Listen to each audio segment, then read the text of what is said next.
challenges and difficulties in life. We can turn those challenges and difficulties into something very powerful within ourselves. Last week, nothing went right, everything went wrong, and I got very stressed, and I felt my stress coming up. And the thing is that when your stress comes up, you overreact. And at that moment, your mind and your stressful thoughts are running your life. It's a never-ending circle. You are stressed, so you react stressfully to your children. They are more stressful, and then you are like in the circle of stress. And at that moment, when you're in the stress, the hurt, and the panic, it's very difficult to detach from our thoughts, because very often there are emotions attached to it. And when we start getting frustrated, one of the best things to do is to get quiet, to pray or to meditate and detach from the stress. It's in detaching that we regain our power over our lives. We take distance from the thoughts. We go back to the center and we connect, because we always choose from moment to moment how we respond to the people around us, how we respond to the circumstances. And once we get the awareness, I think the awareness is the most important thing, seeing it. Maybe your child is yelling and not behaving very well, but you have the choice how you respond.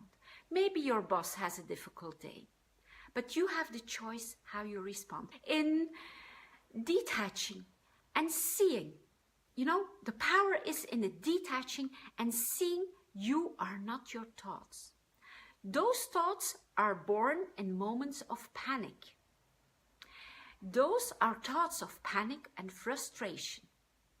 But once we can detach, we give ourselves the choice how we will respond to that situation. And it's not always easy, I know.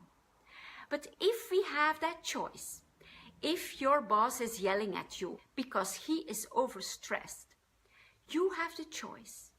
You can stay calm and centered and leave the stress and the anger and, the unresolved issues of your boss with him. Same with your children. The fact that you are overreacting means you have to watch inside. It has nothing to do with your boss, or it has nothing to do with your children. So detaching and finding the power within yourself, that choice is giving you that power. So the challenges that we encounter in life are each time an invitation to make us aware, and an invitation to reveal that power that we have within us.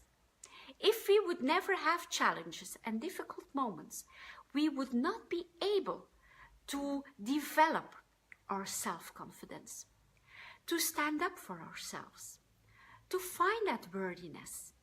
When you can see that those challenges are an invitation to go within yourself, give you the choice how you respond, you can be very calm, kind, and powerful, and even be compassionate for an angry boss or, like a child that is not behaving.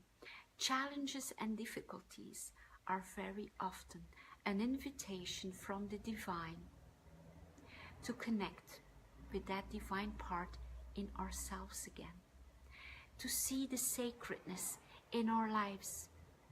And it's often in the deepest sadness, in the darkest hour, that we realize that this life experience is a return home to love, a return to our natural state, which is love and light. So you could say that those challenges, those difficulties, are really a way to turn inward and to connect with that divine essence within ourselves. It's an opportunity and it's a gift.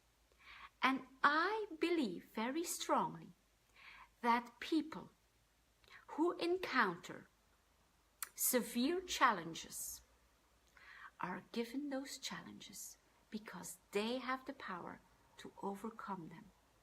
They may not see it in the moment. I think there is gold in every dark moment. And yes, we have tears. I have them too. I'm a very sensitive soul. And I have cried so many tears in my life already. But each time I had the courage to look within myself how I ended up in the situation and how I could get out of it and get out of it stronger and not let it happen once again. In the moment when everything is difficult, I don't see it, but afterwards, then I can see what the gift was, the blessing in that difficult moment. And each time, in every crisis or difficult moment in our lives, there is always a blessing hidden, but we have to see it. Whatever situation you are in now, it is not hopeless, because it's an invitation. It's an invitation for you to grow stronger. It's an invitation for you to expand your soul, to open your heart, and to live from that divine place. Know that you are a beautiful and pure soul. Even if someone else doesn't see it, you have to see it first. You have to believe it first. And then you start radiating it to the world, and the world will reflect it. So, I thank you so much for your presence here, for watching. If you feel like someone can benefit from this message, please feel free to share. I love you so much, and hear you next week. Bye-bye.